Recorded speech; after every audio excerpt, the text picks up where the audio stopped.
Salut, salut. Bienvenue à cette deuxième séance d'astuces. Aujourd'hui, nous allons voir comment on remonte une facture. Déjà, cela est très bien, c'est plus agressé aux professionnels, hein, parce que vous pouvez tomber sur une pièce comptable où vous avez seulement l'honnête à payer.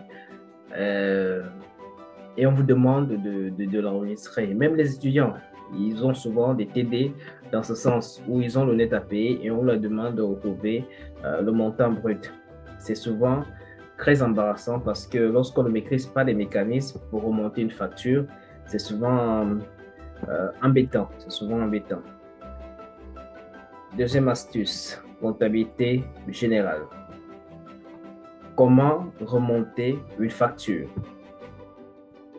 Alors, intervenant, nous avons le montant brut. Alors, quand on parle d'intervenant, ici, c'est simplement les libellés que nous allons exploiter dans cette séance.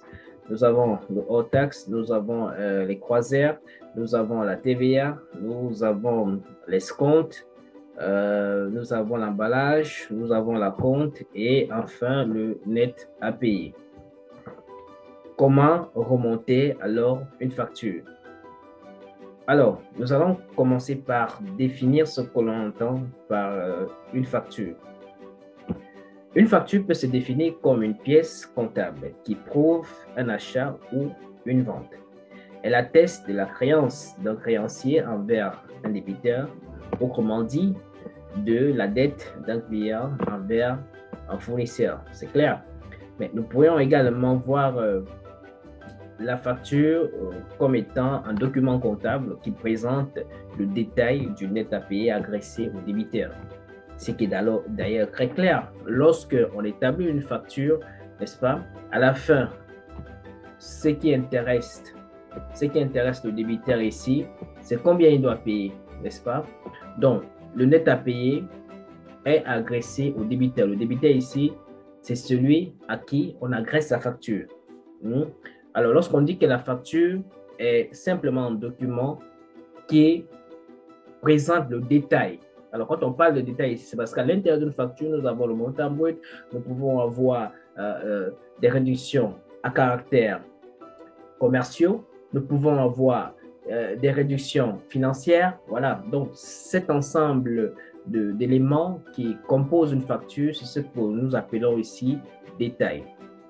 Alors, il y a aussi, au niveau de la première définition ici, on dit qu'elle atteste de la créance d'un créancier envers un débiteur. Cela est bien normal. Donc, pour qu'on puisse parler de créance, c'est parce qu'il y a un créancier quelque part. Donc, c'est simplement les éléments qu'il fallait expliquer dans cette définition. Alors, il faut maîtriser la structure, le squelette, le schéma d'une facture. C'est très important.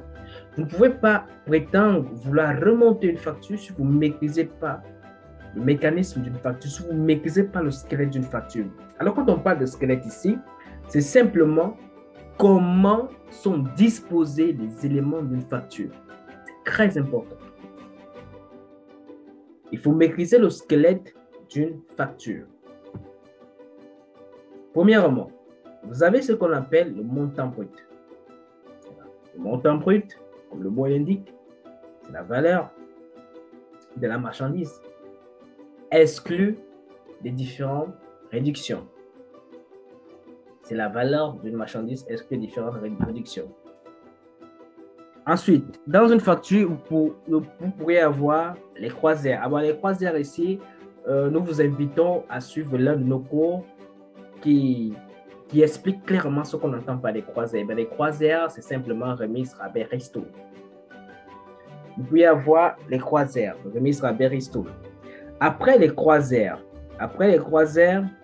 vous avez le net commercial. Après les croisières. Donc, à chaque fois qu'il y a une réduction commerciale qui a été accordée, il faut savoir que le solde est appelé net commercial. Le solde est appelé net commercial. On peut accorder autant de remises, hein, on peut accorder autant de réductions commerciales, on peut les accorder autant. Tout dépend de la politique du fournisseur. Mais à chaque fois qu'il y a une réduction commerciale, c'est-à-dire remise, rabais, ristourne, le solde, le libellé, on l'attribue de net commercial. Donc, dans une facture, vous pouvez avoir plusieurs remises. Alors, prenons le cas de notre squelette. On va appeler le premier, on va appeler le premier net, on va dire net numéro 1. D'accord? Ensuite, vous avez une deuxième remise ici, par exemple. Le solde, on l'appelle le net commercial 2. Après les différentes réductions à caractère commerciaux, nous pouvons avoir dans une facture une réduction financière qu'on appelle l'escompte. Là aussi, nous avons fait un cours là-dessus. Donc, nous vous invitons à suivre, à aller déguster ce cours parce qu'il est très appréciable. L'escompte. Ici, il s'agit simplement de l'escompte de règlement. C'est l'escompte commercial. Et dans l'escompte commercial, nous avons deux types d'escompte. Nous avons l'escompte de règlement et nous avons l'escompte conditionnel. Ça, c'est expliqué dans l'un de nos cours sur notre chaîne YouTube. Après l'escompte, le solde, n'est-ce pas, on l'appelle net financier. Le solde, on l'appelle net financier. Il faut faire très bien la différence entre le net commercial et le net financier. Le net commercial, c'est parce que on a déduit l'un des croisières. Le net commercial, c'est simplement parce qu'on a tenu compte des croisières. Le net financier, c'est parce qu'on a tenu compte de l'escompte. On fait très la différence entre les deux. Après le net financier, n'est-ce pas, il y en a beaucoup de choses. Hein. Bon, j'ai pris une facture de manière classique, hein, des choses, des rubriques élémentaires que l'on peut avoir dans une facture. Alors, après l'escompte, nous avons le net financier. Le net financier, c'est simplement la différence entre le net commercial et l'escompte. La différence des deux forme ce qu'on appelle le net financier. Après le net financier, nous avons la TVA, la somme des deux. Ici, c'est la différence montant brut moins les croisières, moins la remise ou bien rabais ou encore ristourne, peu importe. La différence des deux forme ce qu'on appelle le net commercial. Alors, du net commercial, on enlève l'escompte. La différence des deux forme ce qu'on appelle le net financier. Le net financier. Alors, le net financier ici est considéré comme le montant acheté. De toute façon, plus loin, nous allons le voir. Le net financier additionné à la TVA forme ce qu'on appelle montant TTC, toute taxe comprise. Alors, poussons un peu plus loin notre étude.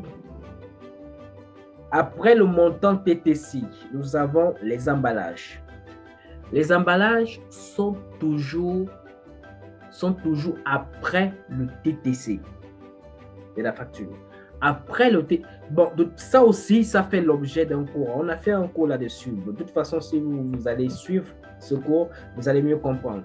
Alors, l'addition du montant TTC et puis les emballages forment ce qu'on appelle le montant total. Et du montant total, on tient compte de l'acompte et on a ce qu'on appelle le net à payer. Le net à payer. Encore une fois, on a d'autres éléments d'une facture. Bon, là, ce sont des éléments qui apparaissent presque tout le temps. Hein, voilà, des éléments classiques. Parce que c'est sur ça que va se baser notre étude. Alors, premier cas pratique. Nous n'allons pas tomber tout de suite dans la remontée d'une facture. Non. Nous allons aller de manière naturelle, établir d'abord une facture, quitter du haut vers le bas. Ensuite, de cette facture, nous allons faire ce qu'on appelle une remontée d'une facture. très important. Alors, quand on dit remonter d'une facture, c'est-à-dire on quitte du haut vers le, on quitte du bas vers le haut. Du bas vers le haut. Voilà. Vous voyez être dans une situation, c'est pas vous qui choisissez, hein. Vous pouvez vous retrouver dans une situation où vous êtes obligé de le faire pour pouvoir retrouver le montant brut. Même avec les amortissements, je crois qu'après cette séance, la prochaine séance sera portée sur les amortissements. Comment retrouver la VO d'un bien? Comment retrouver la valeur d'origine d'un bien? Comment retrouver le taux? Comment retrouver la durée? Donc, ce sont des astuces que nous allons successivement faire après cette séance. Alors, l'entreprise Prudence vend une marchandise de 2 millions ZAF achetée au client bêta. La facture présente une remise de 2%, un escompte de règlement de 1% et un acompte de 289 672 ZAF. Travail à faire, établissez la facture numéro 0001. La TVA est de 18%. Eh ben, le taux de TVA ne doit pas vous embêter. Hein. Voilà, on prend juste un exemple comme ça, juste pour nous permettre de bien faire cette séance. Alors, facture de droit. Il faut maîtriser le squelette d'une facture. Encore une fois, ici, nous passons de manière normale. Ici, il s'agit d'établir simplement une facture. Montant brut. Alors, on nous a dit que le montant brut était de combien? De 2 millions. La remise, on nous a dit que la remise était de 2%. On peut vérifier. On nous a dit que la remise était de 2%. C'est ici, 2%. 2% du montant brut des 2 millions. 2% fois 2 millions, ça fait 40 000. Alors, 2 millions, on enlève 40 000, ça nous reste 1 960 000. Ça, c'est le net commercial. Bien, on poursuit. L'escompte, on nous a dit que l'escompte était de 1%. L'escompte était de 1%. Alors, qu'est-ce qu'on fait? On multiplie 1 960 000 fois 1%. Ça nous donne 19 600. Et par différence, 1 960 000 moins 19 600, ça nous donne un net financier de 1 940 400. Et de là, nous calculons la TVA. La TVA, alors, qu'est-ce que nous avons fait? On nous a dit que le taux de TVA était de 18%. Nous avons fait 1 940 400 multiplié par 18%. Ça nous a donné 349 272. Alors, la sommation des deux font 2 289 672. On nous a parlé d'acompte. On nous a dit que l'acompte était de 289 672. Alors, par différence, nous avons un net à payer de 2 millions. C'est ça.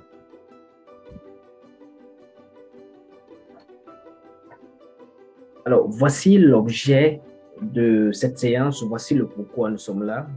Cas pratique numéro 2. L'entreprise Prudence vous demande de retrouver la valeur brute d'une marchandise. Elle met à votre disposition certains éléments de la facture, à savoir acompte 289 672, remise 2%, escompte 1%, net à payer 2 millions et TVA 18%. Bien, toujours dans le principe de connaître, de maîtriser le squelette d'une facture. Sincèrement, si vous ne maîtrisez pas le squelette de vos factures, ça ne sert à rien d'espérer trouver quoi que ce soit. Hein. Non, ça ne sert à rien d'espérer trouver quoi que ce soit. Il faut maîtriser le mécanisme d'une facture. Il faut maîtriser les éléments d'une facture. Il faut maîtriser la disposition de ces éléments dans une facture. C'est fondamental. Bon, nous allons rapprocher, hein, nous allons simplement résumer le cas pratique numéro 2 ici, parce que nous allons traiter les éléments ici dans notre tableau. Bon, ici, c'est comme vous faites, hein, c'est comme vous faites les devoirs. Bon, ici, c'est pour les étudiants. Vous faites les devoirs. Et bon, ici, également, c'est pour... voilà, ici, c'est notre tableau simplement. Ici, on va créer tous les éléments que nous allons justifier ici. Nous allons les créer ici. Voilà. Et ici, c'est le texte. Hein, c'est l'élément de référence. Premièrement, par rapport aux éléments qui vous ont été donnés, vous les disposez dans la facture sans réfléchir. Vous les disposez dans la facture. Dans une facture, nous savons qu'on nous a demandé de retrouver la valeur brute. Donc, ça voudrait dire qu'on doit avoir le montant brut. On nous a parlé de la remise. Ça voudrait dire qu'ici, nous avons la remise. Bon, pas parce que je mets les croisés que vous allez mettre croisés. Non, vous mettez remise. Vous mettez la nature de ce qui vous a été dit. Remise. Ensuite, je sais que on m'a parlé de l'escompte. Je mets escompte. Et je sais que la différence des deux forme ce qu'on appelle le net financier. Ensuite, je mets ma TVA. La sommation des deux forme ce qu'on appelle le montant TTC. On m'a parlé également d'acompte. Je mets l'acompte. Une fois que vous avez terminé, vous mettez les montants des éléments que l'on vous a donnés. On m'a donné l'acompte. Oui, c'est là. J'ai mis l'acompte. On m'a parlé du net à payer. Je mets le net à payer. Il est là, 2 millions. Écoutez bien, hein, soyez attentifs. On a dit remonter une facture. Ça voudrait dire quoi? Je dois quitter les 2 millions ici et trouver le montant brut ici. Comment ça se passe? Venons sur notre tableau. Alors, remarquez bien les amis. On m'a donné le net à payer. On m'a donné l'acompte. Mais à l'origine, au départ, pour trouver le net à payer, qu'est-ce que je fais souvent? Je fais souvent le montant TTC moins l'acompte. Moins l'acompte, ça me donne le net à payer. Bon, l'acompte ici, c'est un paiement partiel hein, que l'acheteur donne comme avance, si vous voulez. C'est de ça qu'il s'agit. Bien. Donc, qu'est-ce que je fais souvent? Je fais souvent le montant TTC moins l'acompte et ça me donne le net à payer.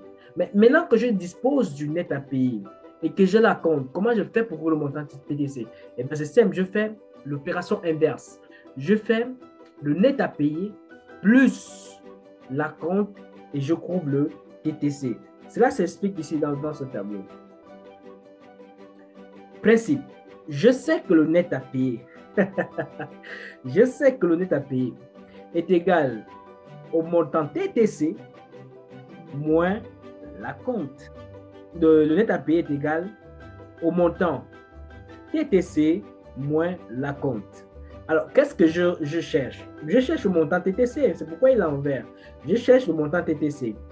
Mais, j'ai déjà l'acompte. J'ai le net à payer. Bon, par application numérique, qu'est-ce qu'on a? Nous avons 2 millions est égal au montant TTC moins l'acompte. Alors, je tire le montant TTC. Le montant TTC sera égal à 2 millions plus 289 672. L'addition de ces deux-là donne 2 289 672. Et c'est là. Mais il faut justifier. Il faut justifier. Bon, ça voudrait dire quoi? Alors, ça voudrait dire que les 2 millions qui sont là, je vais les imputer ici. Et voilà. Et pour justifier vos calculs, vous mettez ici, c'est là, l'indice 1, ici, l'indice 1. Ça voudrait dire que lorsque le correcteur passe par là, il est orienté sur une base de données. Il sait que les 2 289 672, la référence est ici, est expliquée et détaillée ici. Bien. Est-ce que vous avez vu comment on a fait pour quitter du net à payer au montant TTC? Poursuivons. Nous avons le montant TTC, 2 289 672. Comment on fait pour trouver ces deux-là? Les amis, faites très attention. La méthode la plus simple, c'est de chercher à trouver le net à payer. Ne cherchez pas à trouver la TVA. Ce n'est pas impossible. Trouver la TVA avant le net financier. mais c'est très complexe. Or, les choses les plus simples se pratiquent aisément. Comprenez? Alors, nous venons ici, comme d'habitude. Principe. Regardez bien.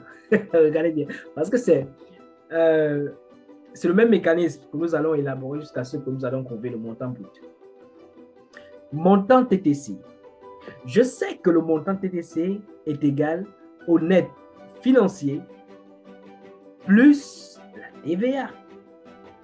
Je sais que le montant TTC est égal au net financier plus la TVA. C'est vrai, quand on a fait le premier cas pratique, qu'est-ce qu'on a fait? On a fait net financier plus la TVA et on a trouvé le montant TTC. C'est de ça, on quitte de là. Le principe, c'est ça. Montant TTC est égal au net financier plus la TVA. Mais attendez, la TVA est égale à quoi? N'oubliez pas que à partir d'ici, on considère le net financier comme étant le acheté. La TVA est égale à quoi?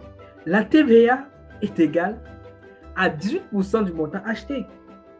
La TVA est égale à 18% du montant acheté. La TVA se calcule sur la base de quoi? La TVA se calcule sur la base du montant acheté. Nous savons que la TVA est égale à 0,18 du montant acheté. Bon, 18% en décimal, c'est 0,18. La TVA est égale à 0,18 du montant acheté. D'où la TVA est égale à 0,18 du net financier. À 0,18 net financier. Si on remplace maintenant la TVA par son expression,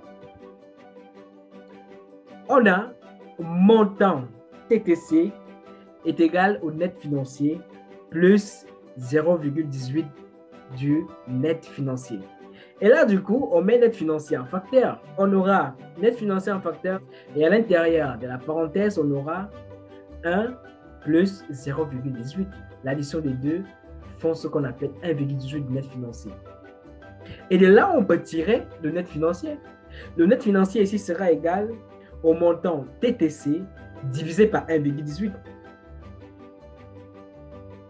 Nous allons venir ici plus haut. Nous allons venir plus haut pour économiser le tableau. Nous allons venir ici plus haut.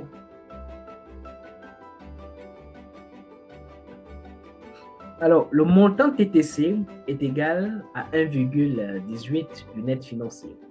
Alors, on tire le net financier. On aura le net financier est égal au montant TTC divisé par 1,18. Qu'est-ce que ça nous donne?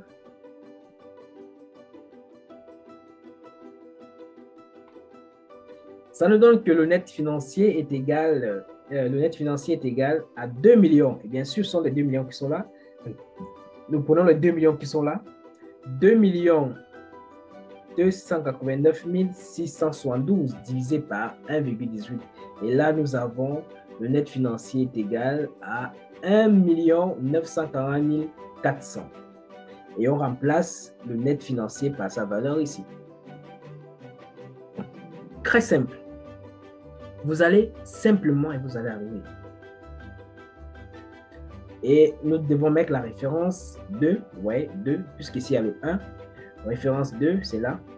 Lorsque le correcteur vient voir ici, il se dirige vers la référence et il comprend ce que vous avez eu à faire. C'est une manière de justifier et d'organiser correctement vos réponses. Alors, nous avons trouvé le net financier. Maintenant, comment trouver le net commercial? Vous avez vu? Il faut aller simplement. Il faut aller simplement. La TVA, l'escompte, ce n'est pas un souci. Vous pouvez trouver l'escompte, par exemple, à travers le net financier. Mais c'est complexe. C'est trop de calcul. C'est assez complexe. Il faut aller simplement. Principe. Nous savons que le net, c'est le même mécanisme, hein, c'est le même mécanisme. Le net financier est égal au net commercial moins l'escompte. L'escompte est égal à 1% du net financier. Oui, puisqu'on nous a dit que l'escompte, c'est 1%. Vous voyez, quand on remonte une facture, on est souvent obligé de revenir au traitement d'origine pour comprendre comment ça se passe avant de prendre une décision. Vous voyez ici, nous savons que pour prouver en réalité, normalement, souvent qu'on veut bien en réalité, pour prouver le net financier, on fait souvent le net commercial moins le l'escompte. Et ça nous donne le net financier. Maintenant que nous sommes dans le cas inverse, nous nous basons dans ce principe pour pouvoir répondre à nos besoins, pour pouvoir tirer celui qui n'a pas de valeur. C'est un jeu de chiffres. Nous quittons d'un principe pour pouvoir répondre à nos besoins. Nous quittons de ce principe, de cette origine, pour pouvoir répondre au contexte qui nous est donné. Alors, le net financier est égal au net commercial moins l'escompte. Nous savons que l'escompte est égal à 1% du net commercial. On aura net financier est égal au net commercial moins 0,01 du net commercial. On met le net commercial en facteur, on a 1 moins 0,01 et ça nous donne net financier est égal à 0,99 du net commercial. On tire dans le net commercial est égal au net financier divisé par 0,99. Le résultat, net commercial est égal à 1 960 000. Résultat trouvé, nous venons ici remplacer le net commercial par sa valeur. Pas besoin de forcer, vous ne forcez pas, Vous allez d'une base, vous allez d'un principe et vous détaillez. Vous allez d'un principe, d'une base et vous détaillez. Bien, nous avons trouvé le net commercial, on va donc trouver le montant brut. Nous effaçons le tableau. Principe, on sait que le net commercial est égal au, alors ça revient, on sait que le net commercial est égal au montant brut moins la remise. Là, on va plus détailler. Hein. La remise, oui, on sait que la remise est égale à 2%. Ben, c'est là, hein, c'est dit, hein, c'est ce qui est là, c'est ce qui est ici. C'est là, on nous a dit. La remise est égale à 2%. Donc, par le squelette, par le mécanisme de la facture à l'origine, on sait que on multiplie souvent la remise par le montant, hein, le montant brut qui est là par rapport au contexte. On fait souvent 2% du montant brut, le taux multiplié par le montant brut. Donc, c'est ce qui est là. 2%, c'est 0,02. Alors, 0,2 du montant brut, c'est ça. On ne va plus détailler puisque le net commercial est égal au montant brut moins la remise. Alors, on sait que la remise est égale à 2%. C'est bien ce qui est là, on l'a expliqué. À 2%. Donc, on aura net commercial est égal au montant brut moins 0,02 du montant brut. On met le montant brut en facteur, et bien ça nous donne net commercial est égal à 0,98 du montant brut. On tire le montant brut. Le montant brut est égal au net commercial divisé par 0,98. Montant brut par application numérique. Montant brut est égal à 1 960 000 divisé par 0,98. Et ça nous donne montant brut est égal à 2 millions. Et on vient ici, on vient remplacer les 2 millions dans la facture. Voilà. Là, on vient de trouver le montant brut. On vient de répondre à la question. Mais bien évidemment, nous n'allons pas laisser la remise, l'escompte, la TVA vide. Non. Nous pourrions simplement les remplacer puisque 2 millions multiplié par 2%, ça donne 40 000. C'est ce qui est là. Voilà. Alors, 1 960 000 multiplié par 1%, ça nous donne 19 600. 1 940 400 multiplié par 18%, ça nous donne 349 272. Et là, on a terminé. On a répondu à la question. Aussi simple. Voilà, nous vous remercions. Nous espérons que cette séance d'astuces vous a été utile. Ça a été un rappel pour certains et une découverte pour d'autres. Nous espérons que nous avons répondu à vos attentes. Et voilà, rendez-vous à la prochaine séance. Likez, je vous en prie. Partagez, ne gardez pas la connaissance pour vous. La prochaine séance sera abordée sur les amortissements. Comment retrouver la VO d'un bien. Rendez-vous à la prochaine séance d'astuces. Merci. Bonne soirée. Merci. À bientôt.